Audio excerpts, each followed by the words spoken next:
अभी ईरान की मुसीबत और बढ़ने वाली है।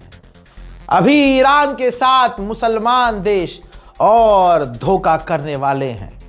बुजुर्ग जो कह के गए वो अब होता नजर आ रहा है।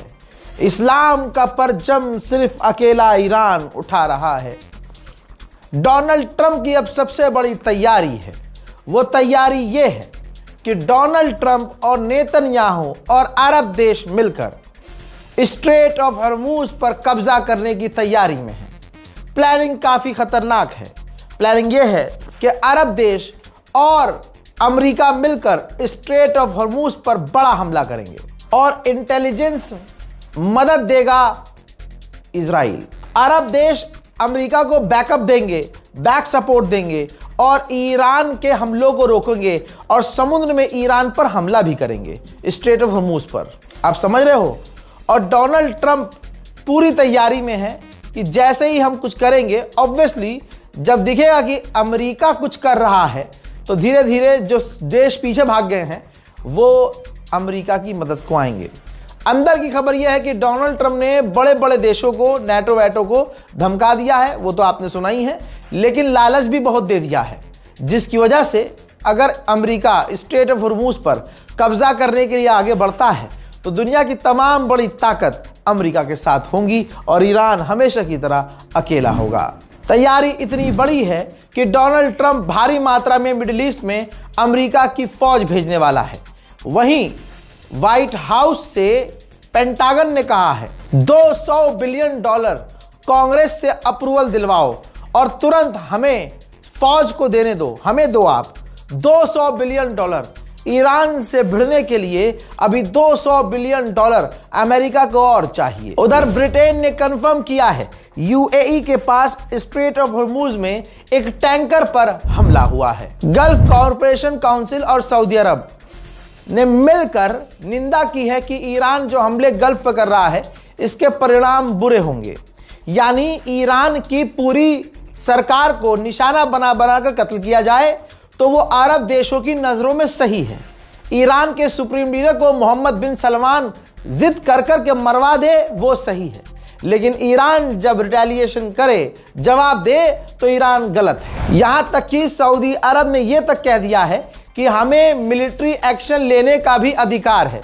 आपको क्या लग रहा था कि सऊदी शांत बैठेगा? अरे भाई, सबसे पहले यहूदियों का साथ देने के लिए आज दुनिया देखेगी कि नबी के शहर की फौज जिसकी कमान वक्त के यजीद बिन सलमान में है, वो आपको क्या लगता है वक्त के हुसैन को बचाएगा?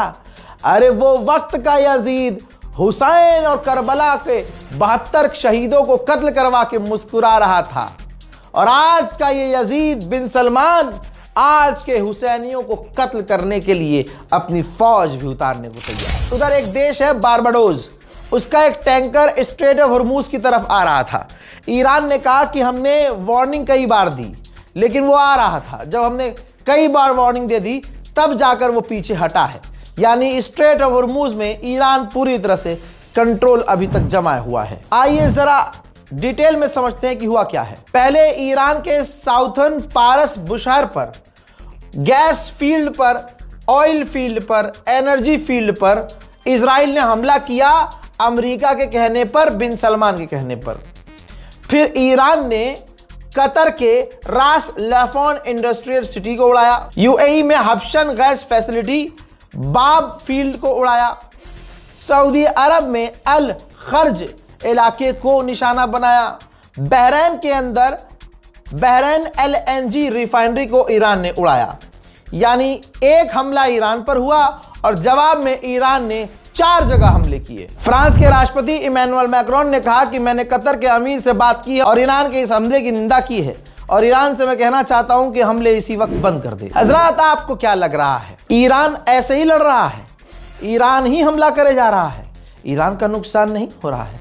अरे ईरान की 170 बच्चियों को मारने के बाद अमेरिका, इजराइल ईरान के सिविलियंस को निशाना बना रहे हैं। तस्वीर देखिए, अल्लाह अकबर। ईरान के ये सिविलियंस नहीं है तो कौन है? अमेरिका, इजराइल ईरान को गज्जा बना रहे हैं। अरे ईरान खुद बेवकूफ़ है वो किन अरब से उम्मीद कर रहा है कि वो इनके लिए मदद करेंगे, इनके ईरान के लिए खड़े होंगे? अरे जिन अरबों ने गाजा मिटवा दिया और कुछ ना कर सके, जिस गाजा को अमेरिका इजराइल ने मिलकर इन अरबों के सामने मार डाला, गाजा के लाखों लोगों को कत्ल कर दिया, एक पूरा मुल्क बर्बाद कर दिया, ईरान को और दुनिया के मुसलमानों को क्या लगता है कि ये अरब ईरान का साथ देंगे? ये यहूदियों के साथी हैं, ये अमेरिका के साथी हैं। अरे छोटे छोटे बच्चों को जला दिया गया गाजा के अंदर, अरब कुछ ना कर सका। गल्फ कॉरपोरेशन कभी नहीं उछला, जीसीसी कभी नहीं बोला, बोलकर चुप हो गया, निंदा के अलावा कुछ नहीं किया। आज तमाम अरब देश ईरान के खिलाफ हथियार उठाने को तैयार हैं। जिन हिजड़ों की औलादों ने फिलिस्तीन के लिए कभी हथियार नहीं उठाया, जिन फिलिस्तीनियों के लिए, जिन गाजा के लिए सऊदी अरब और यूएई ने कुछ नहीं किया, वो ईरान के खिलाफ हथियार उठाने की तैयारी में है।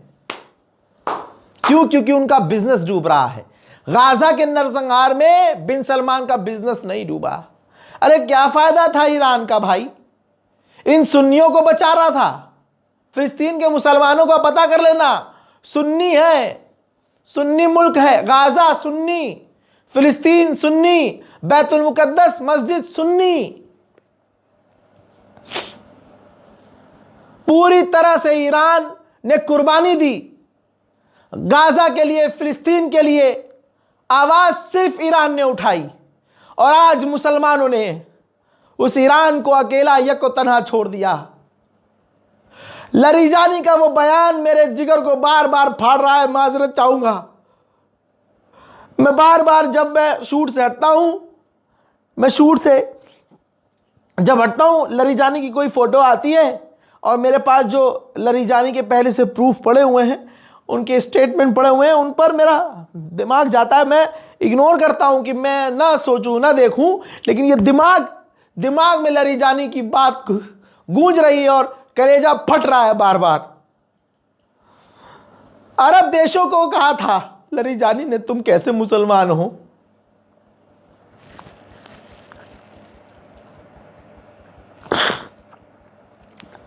करबला में इमाम हुसैन को पता था कि क्या होने वाला है, लेकिन इत्माम हुज्जत करनी थी ना। जब करबला में देखा इमाम ने कि मैं अकेला पड़ गया हूं, तो उस वक्त इमाम हुसैन ने भी कहा था, हल मिन नासिर यंसुरना, है कोई मेरी मदद करने को आए, है कोई जो हमारी मदद को आए, अहले बैत की मदद को आए, है कोई जो मोहम्मद के नवासे को बचाए? लरीजानी ने भी आवाज दी थी, मुसलमानों, मुस्लिम देशों, हमारे टॉप लीडर को मार दिया गया, तुम चुप रहे, हमारे बच्चों को मार दिया गया, तुम चुप रहे, हमारे आम लोगों को मारा जा रहा है, हमारे लीडरों को मारा जा रहा है, तुम चुप रहे। तुम किसकी तरफ हो? अमेरिका की तरफ? तुम किसकी तरफ हो? इजराइल की तरफ? मुसलमानों से अपील है, भैया बढ़िया करके ईद मनाइए। बहुत बढ़िया ईद है भाई।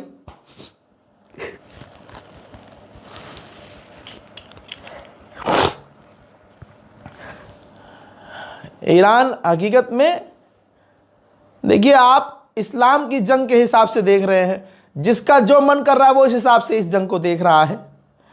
मैं बेसिक चीज कह रहा हूं कि ये इंसानियत और हैवानियत के बीच की जंग है, हक और बातिल के बीच की जंग है।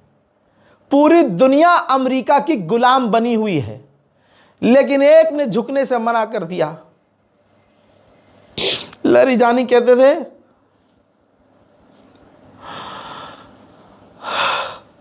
कि हम हुसैन वाले हैं, हमारे दामन में ना करबला है। करबला वाले बंकर में नहीं जाते, मैदान छोड़कर नहीं भागते। मुसलमानों को करबला वाला होना चाहिए। अल्लाह की कसम, ये आंखों के सामने करबला हो रही है, एक और करबला। और ये जो ईद की तैयारियां बड़े जोरों से हो रही है ना, देखो मुसलमानों के क्या फर्क पड़ रहा है। मुसलमानों पर कोई फर्क नहीं है, खुदा की कसम। मार्केट में औरतें भरी हैं,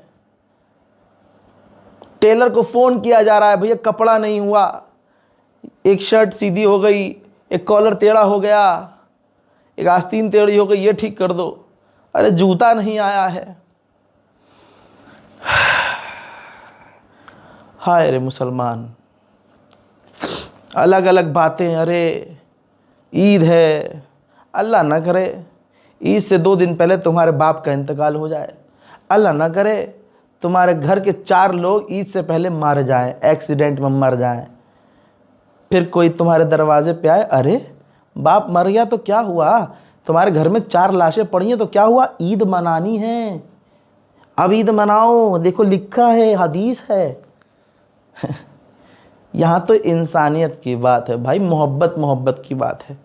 जिसे दर्द है सीने में वो ईद मनाएगा। बेशक ईद पर नमाज भी पढ़नी है, ईद पर इबादत भी करनी है, वो अमाल, वो दीनी अमाल छोड़ने नहीं है, लेकिन वो खुशी तो नहीं हो सकती ना।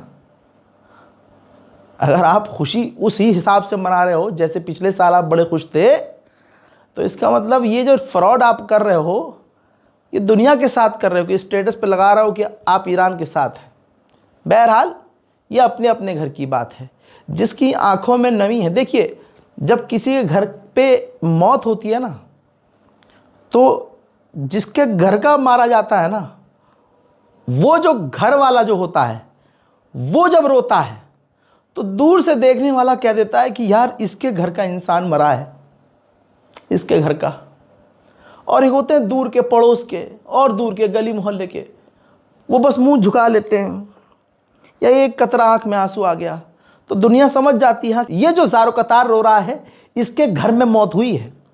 और ये जो मुंह लटकाए बस चुपचाप खड़े हैं ना, ये दूर के जानकार हैं, जानने वाले हैं, थोड़े दूर के रिश्तेदारी है। लेकिन अपने ये दुनिया का फंडा है भाई, रिश्ते ऐसे नापे जाते हैं। बहुत शुक्रिया मुसलमानों, बढ़िया ईद की तैयारी करो। मैं कह रहा हूँ मुबारक हो तुम्हें, तुम और बढ़िया तैयारी करो, बहुत बढ़िया। उधर ईरान के ऊपर बड़े हमले हो रहे हैं, मंजर दिखाया ना आपको। ईरान के यज़्द एयरपोर्ट पर, ये देखिए, ईरान के यज़्द एयरपोर्ट को इजराइल ने उड़ा दिया है। आपको याद है यूएस नेशनल काउंटर टेररिज्म के हेड ने रिजाइन दे दिया, ये कहते हुए कि अमेरिका को ईरान से कोई खतरा नहीं था। झूठ के बिना पर ईरान पर हमला किया गया और ये जंग छिड़ दी गई। आपकी स्क्रीन पर दुनिया का सबसे बड़ा पत्रकार है, खासकर अमेरिका का, पहचान लीजिए। आपकी स्क्रीन पर वही जो कैंट बैठे हैं जिन्होंने रिजाइन दिया है US national counter terrorism centre से। एक दिन पहले इन्होंने रिजाइन दिया और वहां के सबसे बड़े यूट्यूबर पत्रकार के सामने गए, इंटरव्यू दिया। इन्होंने अपनी बात को रिपीट किया। इन्होंने कहा कि अमेरिका को ईरान से कोई डर नहीं था, लेकिन अमेरिका की सरकार में और अमेरिका के अंदर जो खतरनाक और मजबूत इजरायली लॉबी है, उसने डोनाल्ड ट्रंप पर प्रेशर बनाया और डोनाल्ड ट्रंप को जंग में उतार दिया। आप समझ रहे हैं, खुद डोनाल्ड ट्रंप फंस गया है। इसका साफ इशारा है कि इजराइल के पास अमेरिका के राष्ट्रपति डोनाल्ड ट्रंप की तमाम सीसीटीवी फुटेज है, तमाम सीडियां हैं, एप्स्टीन फाइल की तमाम वीडियोज इसके पास हैं, मूसाद के पास।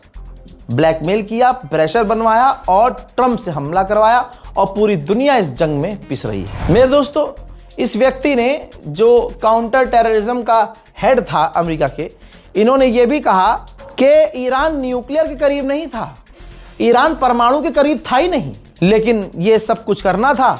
हम मना कर सकते थे, अमेरिका मना कर सकता था, चाहता तो इजराइल को मना कर देता जब इजराइल ने कहा कि हम हमला कर रहे हैं भाई। लेकिन अमेरिका ने भी, ट्रंप ने भी इजराइल का साथ दिया और हमला कर दिया। ये अभी 2 दिन पहले अमेरिका का टॉप ऑफिशियल था, अमेरिका के काउंटर टेररिज्म का हेड था जो आदमी ये बात कह रहा है। इसी तरह से ब्रिटेन के चैनल पर ब्रिटेन के ऑफिशियल्स जो सरकारी हैं बता रहे हैं कि बातचीत होते होते आखिर में ईरान अपना यूरेनियम भी देने को तैयार हो गया था। वो डील चाहता था और डील बहुत अच्छी होने वाली थी।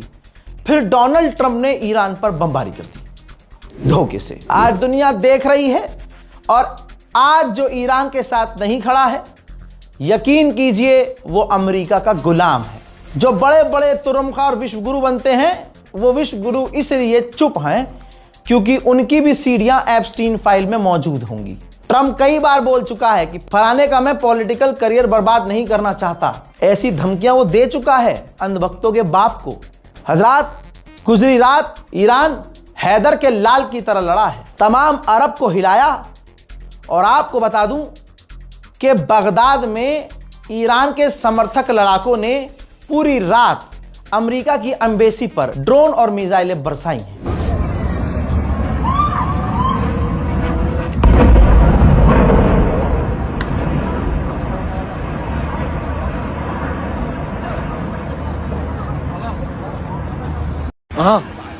Cuidado.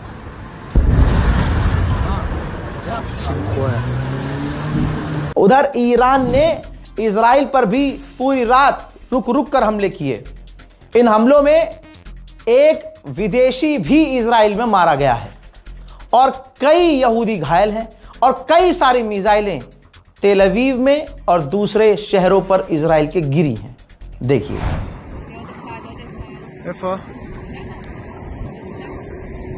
וואו.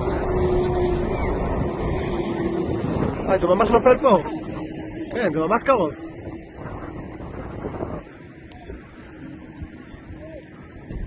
וואו, זה ממש פה. כביש 6.